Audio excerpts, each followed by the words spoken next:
Hello friends, मैं हूं doctor Shravan Yadav, cataract and refractive surgeon, I care hospital. आज हम बात करेंगे मोतियाबिंद के बारे में। हमारा प्राकृतिक लेंस बिल्कुल शीशे की तरह साफ होता है और जैसे जैसे उम्र ढलने लगती है यही प्राकृतिक लेंस धीरे धीरे धुंधला पड़ने लगता है, जिसको हम मोतियाबिंद कहते हैं। जैसा कि चित्र के माध्यम से दिखाया गया है, ऊपर वाले चित्र में मोतियाबिंद नहीं है और जबकि नीचे वाले चित्र में यही दिखाया गया है कि मोतियाबिंद बनकर बिल्कुल सफ़ेद हो गया है। अब सवाल ये उठता है, मोतियाबिंद बनने के कारण क्या होते हैं? तो मोतियाबिंद बनने का सबसे प्रमुख कारण उम्र का बढ़ना है और जैसे जैसे उम्र बढ़ती चली जाती है वैसे वैसे हमारा लेंस धुंधला पड़ता चला जाता है।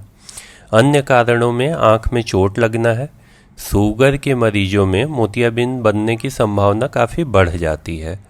आँख में स्टेरॉइड दवा डालने से भी मोतियाबिंद होता है और ओरल स्टेरॉइड लेने से भी मोतियाबिंद बनने की संभावना बढ़ जाती है।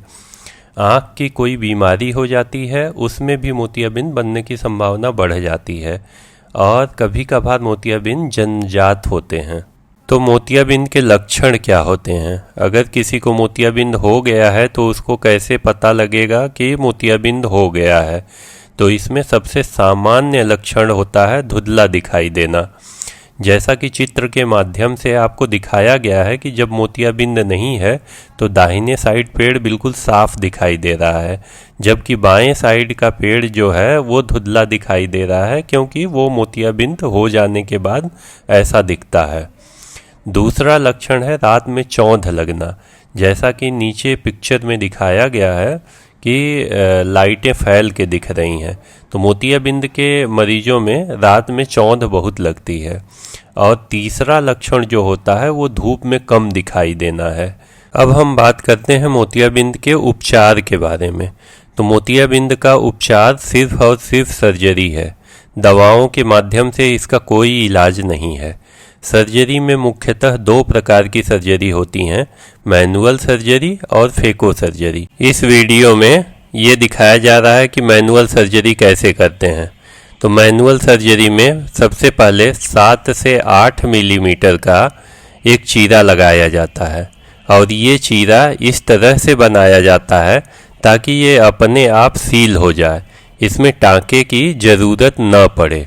और इसी चीरे के द्वारा हम लोग जो है पूरे के पूरे मोतियाबिंद को बाहर निकाल लेते हैं।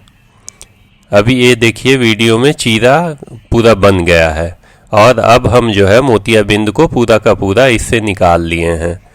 इसी चीरे के द्वारा जो है नॉन फोल्डेबल लेंस डाल दिया जाता है।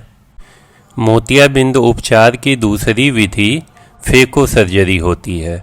यह सर्जरी फेको मशीन से की जाती है।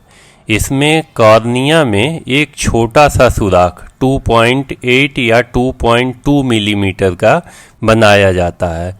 इसी सुराख के द्वारा एक नीडल ले जाके मोतियाबिंद को तोड़ा जाता है और उसको पूरा का पूरा उसी के द्वारा निकाल लिया जाता है। इसमें जो लेंस यूज करते हैं वो फोल्डेबल लेंस यूज करते हैं और इसी सुराख के द्वारा उस फोल्डेबल लेंस को आँख के अंदर इंजेक्ट कर दिया जाता है। इस वीडियो में फेको सर्जरी को दिखाया जा रहा है। इसमें अभी 2.2 मिलीमीटर का एक छोटा सा सुराख बनाया गया, जिसके द्वारा फेको नीडल ले जाके मोतियाबिंद को तोड़ा जा रहा है। अभी मोतियाबिंद को घुमाकर आधा तोड़ दिया गया। अब इसको और छोटे छोटे टुकड़ों में तोड़ा जाएगा और पूरा का पूरा मोतियाबिंद निकाल लिया जाएगा। फिर इसी छोटे सुराख से एक इंजेक्शन के द्वारा फोल्डेबल लेंस को आँख के अंदर डाल दिया जाता है। इस तरह से हमने देखा फेको विधि ही सर्वोत्तम विधि है मोतियाबिंद के ऑपरेशन की। इसमें न तो कोई चीरा लगता है, न तो कोई टाँका लगता है, न तो कोई इंजेक्शन लगता है, न तो कोई पट्टी लगती है। तो अब हमने यहाँ पे देखा कि मोतियाबिंद क्या होता है, मोतियाबिंद के क्या लक्षण होते हैं, मोतियाबिंद बनने के क्या कारण होते हैं, मोतियाबिंद की कौन कौन सी सर्जरी होती हैं।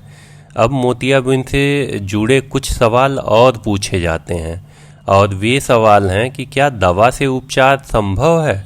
तो इसका जवाब है बिल्कुल नहीं। दवा से कोई उपचार नहीं होता, सिर्फ सर्जरी ही इसका इलाज है। दूसरा सवाल जो लोग पूछते हैं वो कि कच्चे पे करा लेना चाहिए या पकने के बाद। तो इसका सही जवाब है कच्चा। इसके दो प्रमुख कारण हैं।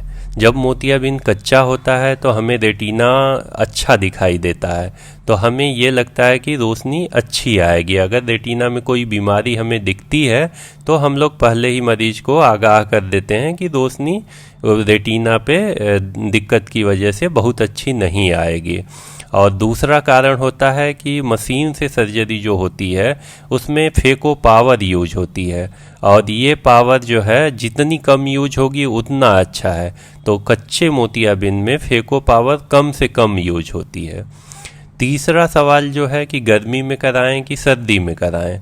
तो इसका सही जवाब है दोनों मौसम में किया जा सकता है, क्योंकि अब टेक्नोलॉजी इतनी अच्छी है, फेको सर्जरी में कोई जो है चीरा नहीं है, इस वजह से दोनों मौसम में ये संभव है।